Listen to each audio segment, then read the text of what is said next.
क्या तुम्हारा वीडियो देखकर लोग आधे में ही स्क्रॉल कर देते हैं? पता है क्यों? क्योंकि उसमें एक सीक्रेट इंग्रेडिएंट मिसिंग है। नॉर्मल एडिटिंग अच्छी होती है, लेकिन गेम चेंजर है साउंड इफेक्ट। हाँ, वही छोटे छोटे हुश, पॉप, स्विश और क्लिक।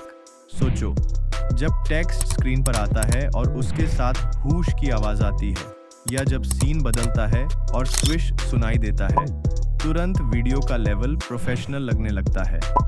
ये साउंड इफेक्ट्स तुम्हारे कट्स को स्मूथ बनाते हैं और ऑडियंस का अटेंशन एकदम टाइट पकड़ लेते हैं। पहले आप ये साउंड इफेक्ट सुनिए।